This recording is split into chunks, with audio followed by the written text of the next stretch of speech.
भक्ति inspired YouTube channel में आपका दिल से स्वागत है। प्राचीन समय की बात है। पुराने जापान के सबसे बड़े और मशहूर बौद्ध मठ में एक जवान बौद्ध भिक्षु निवास करता था, जो कि उस समय के सबसे प्रसिद्ध और सम्मानित जैन मास्टर का शिष्य था। उसने बौद्ध मठ में जैन मास्टर की सेवा करते हुए जैन की शिक्षाओं का अभ्यास किया।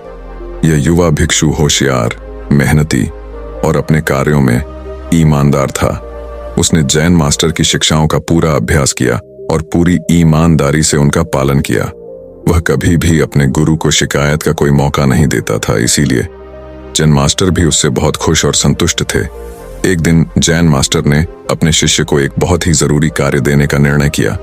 उन्होंने उसे अपने पास बुलाया और उसके हाथों में एक पत्र देते हुए कहा, तुम्हें इस पत्र को जितना जल्दी हो सके क्योटो शहर में रह रही इसके असली मालिक तक पहुंचाना है।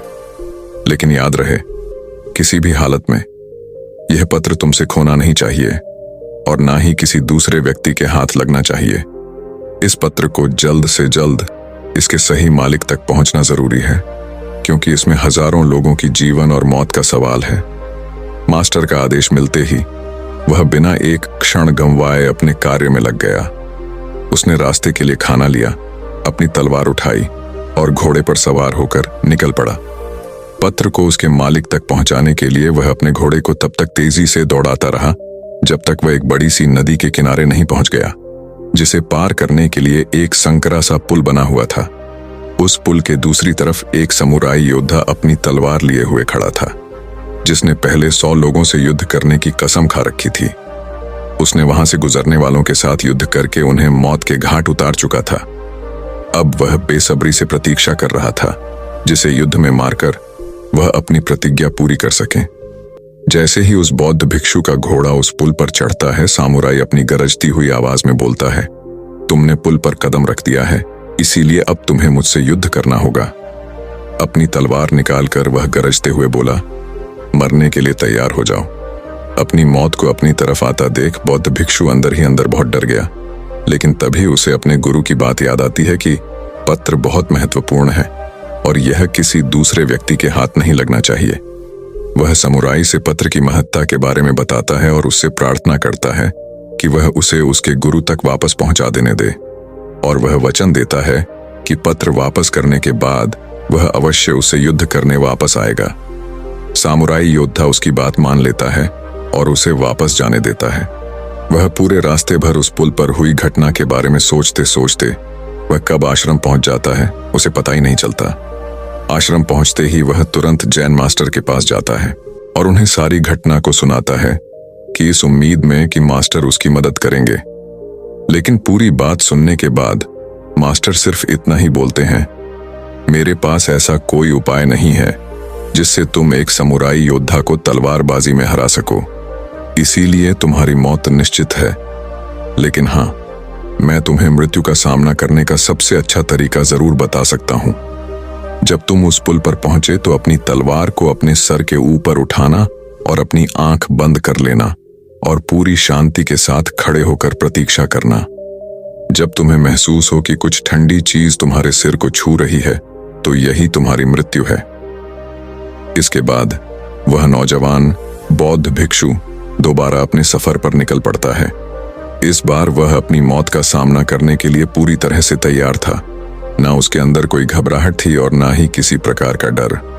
जब वह उस पुल पर पहुंचता है जहां सामुराई उसका प्रतीक्षा कर रहा था, तो वह ठीक वैसा ही करता है जैसा मास्टर ने उससे कहा था। फिर वह अपने दोनों हाथों से तलवार को सिर के ऊपर उठाता है और आंख बंद करके मौत के ठंडे तलवार का इंतजार करने लगता है। जब समुराई उस बौद्ध भिक्षु को ऐसी अवस्था में देखता है, तो वह समझ जाता है कि जरूर यह बौद्ध भिक्षु किसी सच्चे महान गुरु से मिलकर आया है, क्योंकि उसने आज से पहले आंख बंद किए हुए तलवारबाजी की ऐसी मुद्रा और लड़ाई से पहले चेहरे पर इतनी शांति कभी नहीं देखी थी। उसने ध्यान से देखा, उसके चेहरे पर ना तो मौत का डर था और ना ही किसी प्रकार की कोई घबराहट।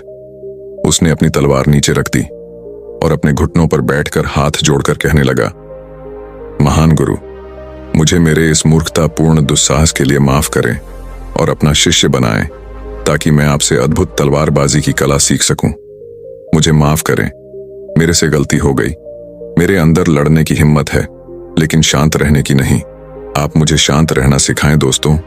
वह बौद्ध भिक्षु हम हैं, और वह लड़ाकू वीर हमारे जीवन की सबसे कठिन समस्या। कई बार हम ऐसी स्थिति में फंस जाते हैं जहां से बाहर निकलने का हमें कोई रास्ता नजर नहीं आता। तब ऐसी परिस्थिति में हमें खुद को पूरी तरह से शांत रखने की जरूरत होती है। सोचिए, अगर उस जवान बौद्ध भिक्षु ने उसके सामने अपने प्राणों की भीख मांगी होती या उसके सामने रोया होता, तो बहुत बड़ी संभावना थी कि समुराई उस पर हंसने लगता और अगले कुछ ही समय में उसे टुकड़ों में काट देता। या फिर अगर उस भिक्षु ने डरकर घबराहट और जल्दबाजी में सामुराई पर हमला कर दिया होता, तब भी उसकी मौत निश्चित थी।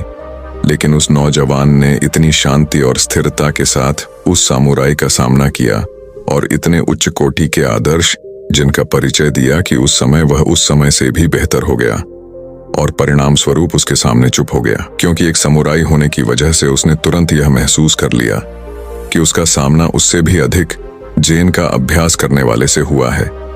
इसीलिए कहते हैं, शांत रहना सीखो, चाहे परिस्थितियां कितनी भी खराब क्यों ना हो। इस नौजवान की कहानी को याद रखना, और जब भी कोई मुसीबत रूपी समुराई आपके सामने आए तो अपनी आंखें बंद करो और शांत हो जाओ। दोस्तों, ज्यादा बोलने की बीमारी अक्सर इंसान को मुसीबत में डाल देती है। कुछ लोग जीवन में बहुत बोलते हैं, हर वक्त कुछ न कुछ बकबक करते ही रहते हैं, कभी भी शांत बैठ नहीं सकते, उनकी जुबान हमेशा चलती ही रहती है। वे अपने आप को बहुत ही बुद्धिमान समझते हैं, लेकिन जो सच में बुद्धिमान होते हैं वे शांत रहते हैं और हमेशा सोचते हैं कि उन्हें कम से कम बोलना पड़े।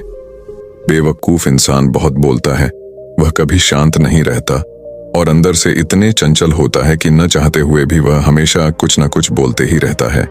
कभी कभी तो अधिक बोलने से वह खुद को ही दुखी कर लेता है। इसीलिए हमें शांत रहने की आदत डालनी चाहिए। तो दोस्तों, कहानी कैसी लगी कमेंट सेक्शन में जरूर बताएं, और अगर यह कहानी आपको अच्छी लगी हो तो वीडियो को लाइक करके चैनल को सब्सक्राइब कर लीजिए।